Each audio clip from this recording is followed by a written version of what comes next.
Thanks for staying with us. So recently, there has been serious controversy over the appointment of Hannatu Musawa as the Minister of Arts and Culture and Creative Economy, with many claiming that Musawa cannot be appointed as minister while she's undergoing the mandatory National Youth Service Corps, NYSC scheme.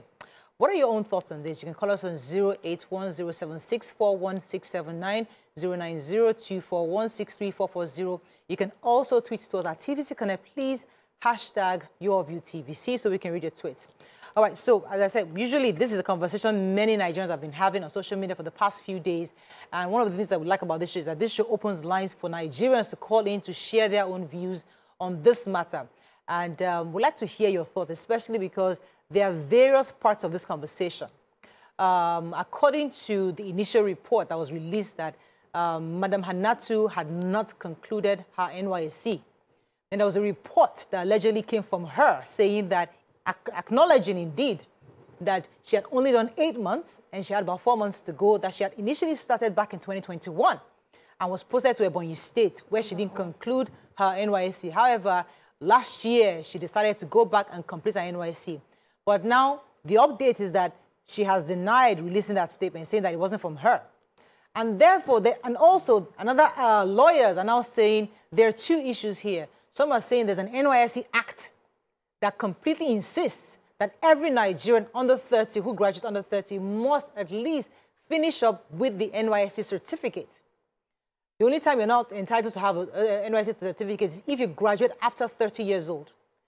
Some lawyers are saying, according to the Constitution, all you need is a school certificate to become a minister or a public officer.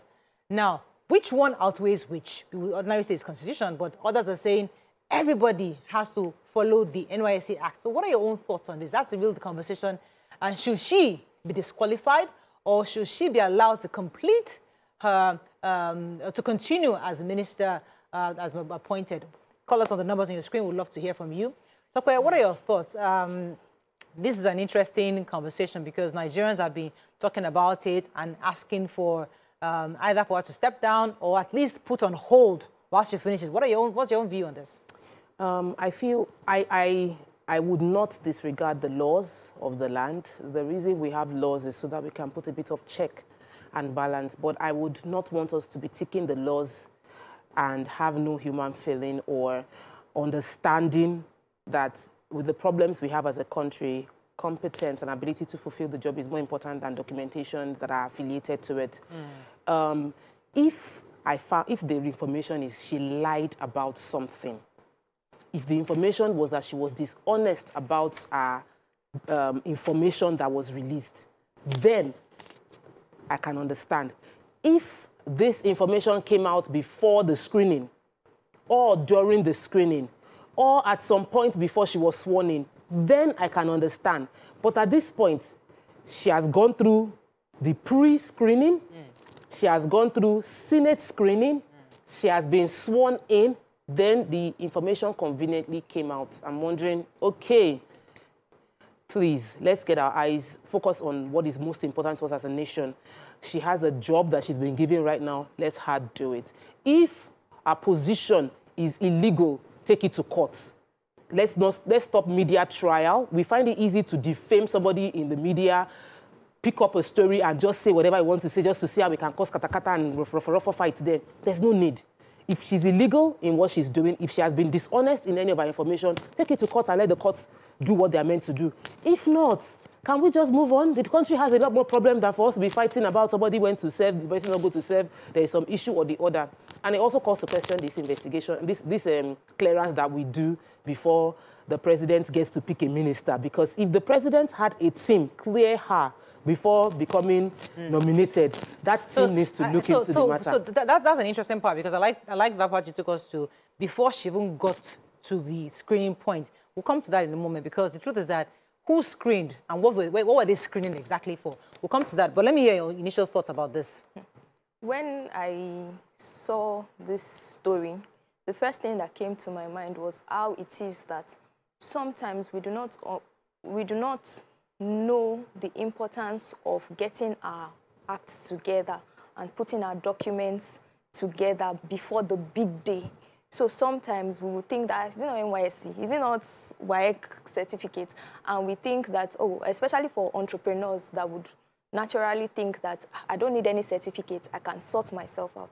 But these are situations that would make us remember the importance of getting our documentation in place, because we have to be ready, and somebody might just see our good work somewhere and just call us.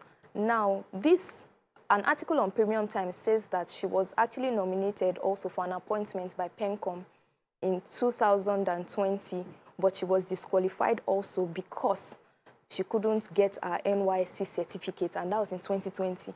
Imagine this happening again in 2023. And I sometimes think about this NYSC certificate. It's not a school certificate that affirms your competence, that affirms the things you can do based on the job. No, it's not a question of a competence on the job.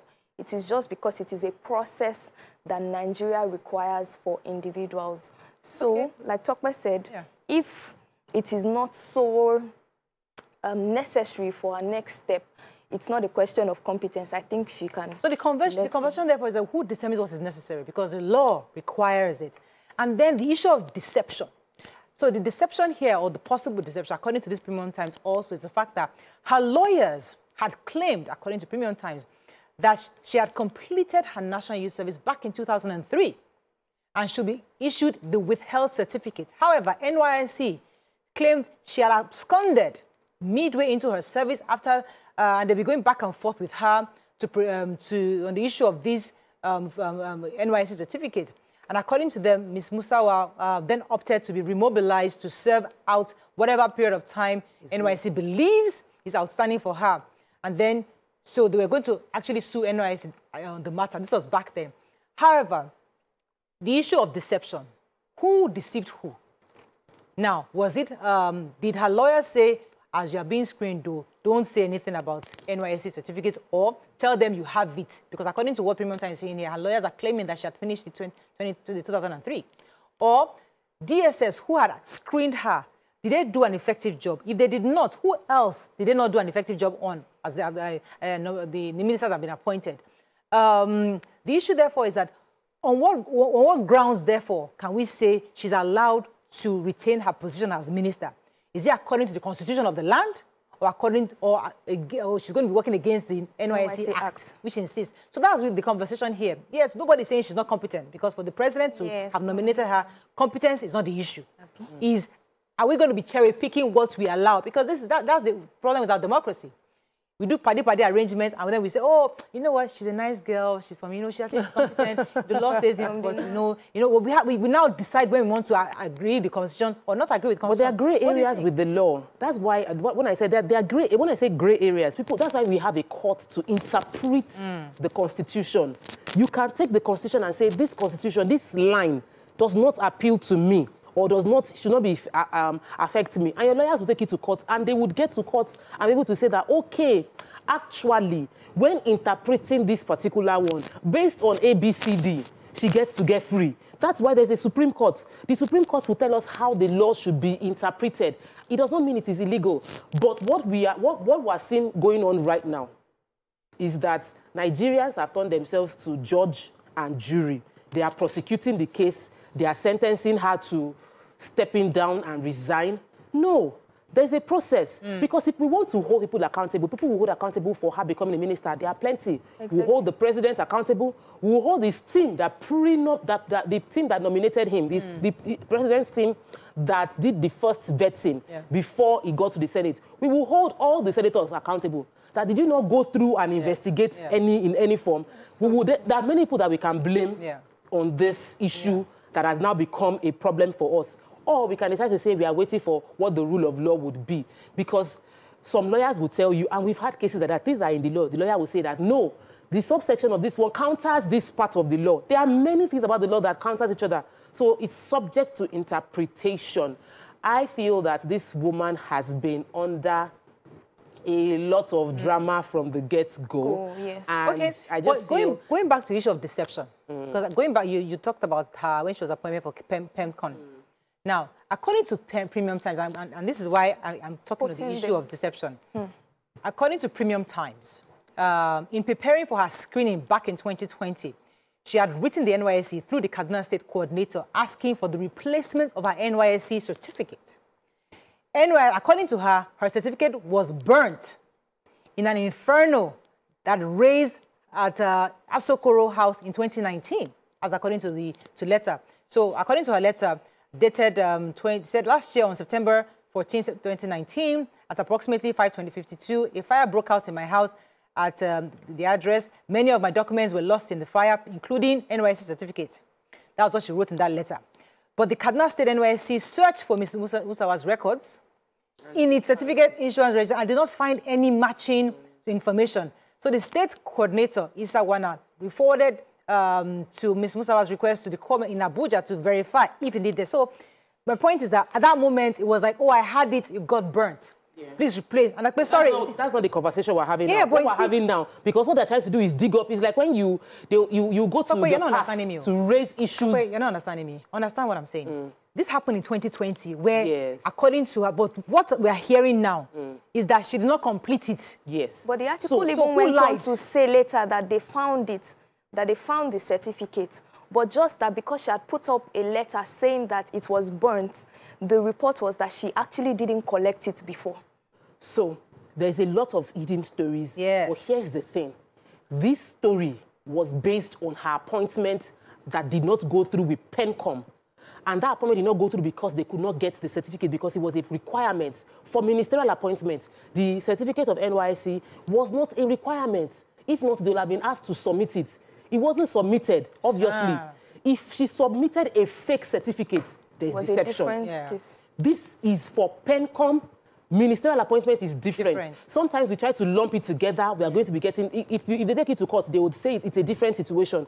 And even on this expose that they are helping us to unveil, that so that we can say we have disqualified her. That's the long and short of this entire story, so that they will say she should step down from being a minister, they reappoint someone else into that position. I don't even have any issue against that.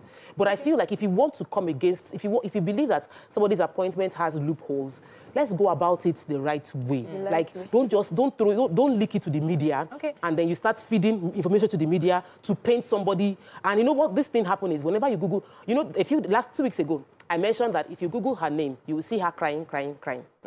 We've seen that part. Now, you Google her name, you are seeing how she was dishonest about service, how she was serving. Why do we do that when there is no facts backing it up? So let us follow the due process. Let the information come out. Let the investigation be done. Let her be prosecuted. It's a civil matter. Okay, well, we're going to go on criminal because, I mean, many lawyers have spoken. Femi Falana and amongst others have also said their own views. We'd like to review their own comments on this. But I think the decision really is with the president. Stay with us. We'll be right back.